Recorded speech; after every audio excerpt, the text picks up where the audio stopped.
Once upon a time, in a far-off land, there lived a good king and queen who wanted a child more than anything in the world. After many wishful years, the queen at last gave birth to a little daughter, and the whole land joined in the parents' happiness.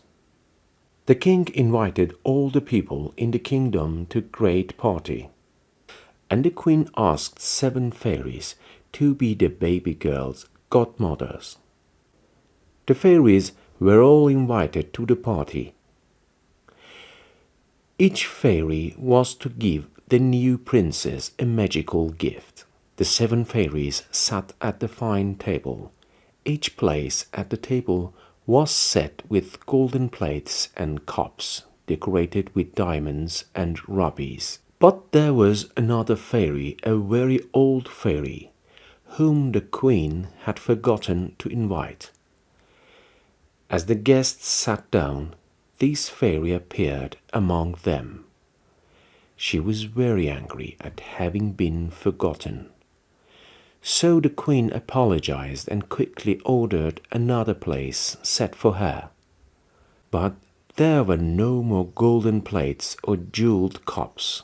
The old fairy had to eat of fine china and sip from a crystal glass. This made her even angrier than before. The beautiful young fairy, who sat beside her at the fine table, heard the evil old woman muttering to herself during dinner, and she decided to hide behind the curtains in case the old fairy caused some mischief. Before long, the time came for the godmothers to give their gifts. "I give this child Beauty," said the first fairy. "She shall be as good as she is lovely," said the second fairy godmother. "She shall have happiness all her days," offered the third. The princess was also given gifts as a quick mind, powerful feet, and a beautiful voice. Then the old fairy stepped forward. She was angry at having been forgotten by the queen. "I give this princess a curse. On her 16th birthday she will prick her finger on the spindle of a spinning wheel and die." The guests, the king and queen, and the 7 fairies shook with fear at the terrible curse. Then the 7th fairy stepped out from her hiding place. "I cannot take away this curse," she said, "but I can change it. The princess will not die when the spindle pricks her finger.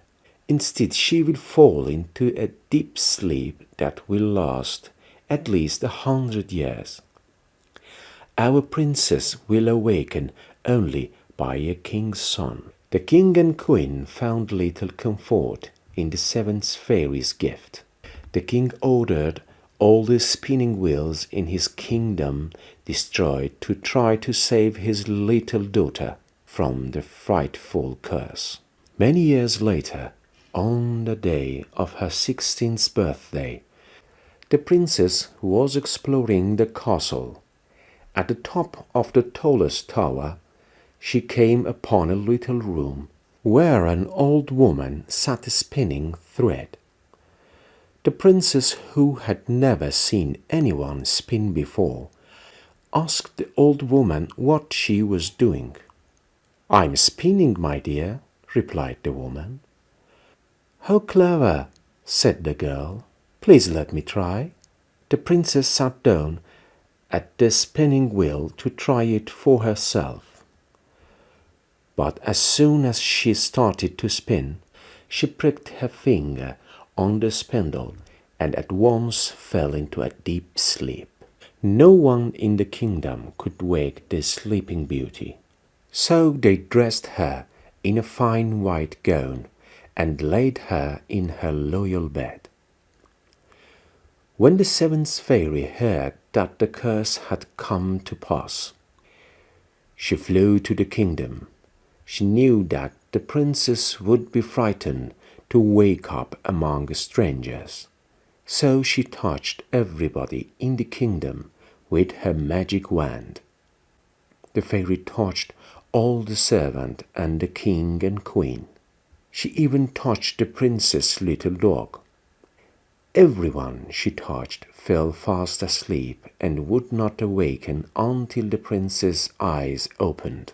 Last of all, she grew a magical forest of thorny trees around the castle to protect it. Then everything was still for 100 years. As the years passed, people forgot the castle hidden in the woods. Then, one day, a young prince was out riding over the hills.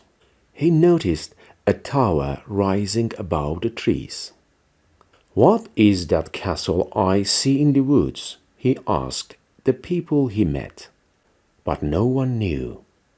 Finally, a very old man told the prince a tale that his father had told him about the hidden castle. It was the story of the Sleeping Beauty. The prince grew very excited upon hearing the tale and decided to rescue the beautiful princess. He was ready to cut his way through the thorny forest to reach her. But the trees parted magically to make a path for him, a path right to the castle door. The prince bravely entered the castle.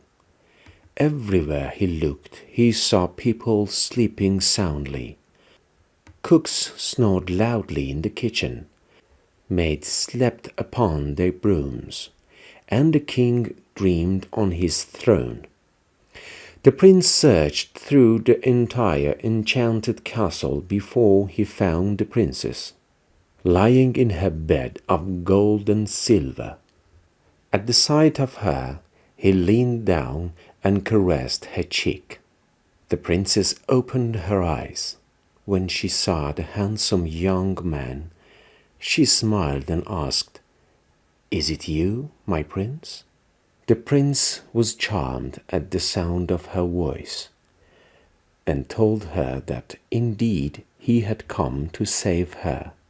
The two spoke for a very long time, but they were so excited and happy that their words made little sense. The prince and princess were interrupted by a great cheer. The whole castle was awake. The king and queen came to find their daughter, and they thanked the young prince to breaking the enchantment. The king called for a great celebration. The entire kingdom celebrated their awakening with a party that lasted for many days and many nights. Since they were not sleepy at all, at the end of the party, the princess and prince were married in the palace, and their life together was happier than they had dreamed possible.